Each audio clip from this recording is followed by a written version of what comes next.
আসসালামু আলাইকুম, সবাই কেমন আছেন? আশা করি ভালো আছেন। ফাইনালি ঈদের ড্রেসটা পরেই নিলাম। এখানে আমি একটু রং-ঢং করে দেখাচ্ছিলাম ঈদের ড্রেসটা পরে।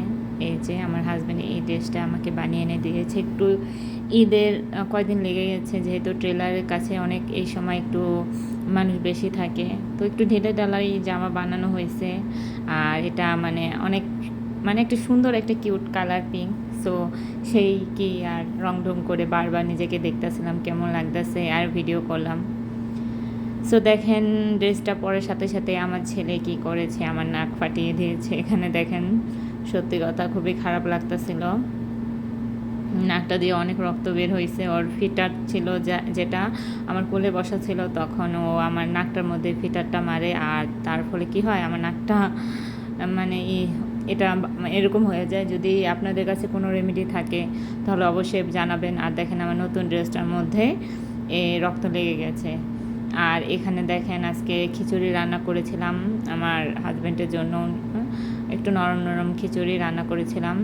সো এটা আমি একটু খাচ্ছি, ওনার খাওয়া শেষ। সো ইদানিং নাজিম তানিশার নিয়ে বিষয়টা নিয়ে সবাই অনেক কথা বলতেছে। তো আমি কখনো ভাবিনি যে কথা বলবো বা কী আসলে বিষয়, কিন্তু সত্যি কথা, ওদের দেখলে এতটা রাগ লাগে, বা আমি কি বলবো। একটা পেজে দেখলাম একটা স্ক্রিনশট, এটা ও লিখছে, নাজিম লিখছে নাকি জানি না, কিন্তু উনি এখানে লেখা ছিল যে বলতাছে যে মিম তো এখন একটা ফ্রেন্ড পাইছে যে যার সাথে ও ঘোরাঘুরি করে। সো ওখানে লেখা ছিল যে মিম নাকি টোকাই পেয়েছে, ওর মতো একটা টোকাই পেয়েছে, আর ওর সাথে ঘোরাঘুরি করে, আর ওর জন্য ওই যথেষ্ট।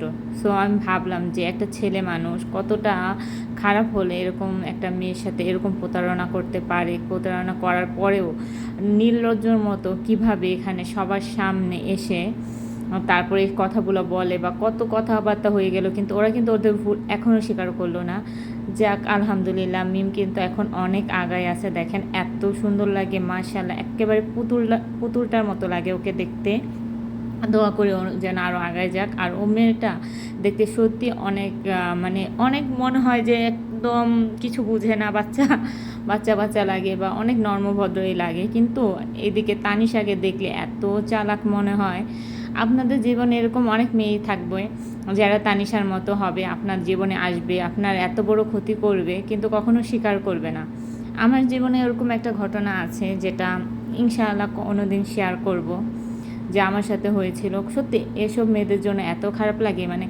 এরা যখন আপনার সাথে কথা বলবে, মনে হবে যে আপনার নাকি কত পরিচিত বা কত কাছের একটা মানুষ, বা আপনার সাথে কথা বলার সময় আপনার জন্য জানটা দিয়ে দেবে। কিন্তু জান দেওয়ার পাশাপাশি যে আপনার এত বড় ক্ষতি করবে, এটা আপনি বলতে পারবেন না। ভিডিওটার মধ্যে এখানে আমি হাজব্যান্ডের জন্য টিফিন করে দিচ্ছি।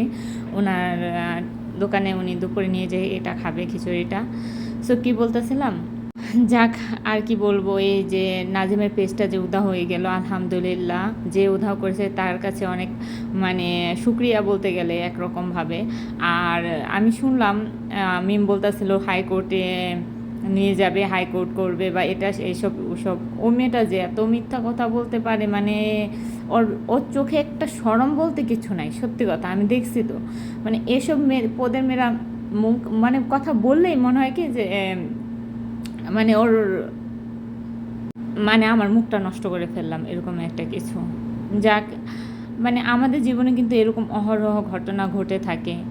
রিসেন্টলি বিগ বসে এমন একটা ঘটনা ঘটেছে যে আরমান মালিক, আমরা সবাই জানি, উনি একটা ফেমাস ইউটিউবার, ওনার সাথে ঘটেছে। কিন্তু আরমানের ব্যাপার হয়েছে কি যে উনি কিন্তু ওর ফার্স্ট বউকেও রাখছে, সেকেন্ড বউকেও রাখছে, কিন্তু নাজিমের মতো এরকম নোংরা অপবাদ দিয়ে বা অপমান করে ঘর থেকে বের করে দেয়নি। যাক, ভিডিওটি একটু বড় হয়ে গেল। ভিডিওটি ভালো লাগলে লাইক, কমেন্ট, সাবস্ক্রাইব করে আমার পাশেই থাকবেন। আল্লাহ হাফেজ।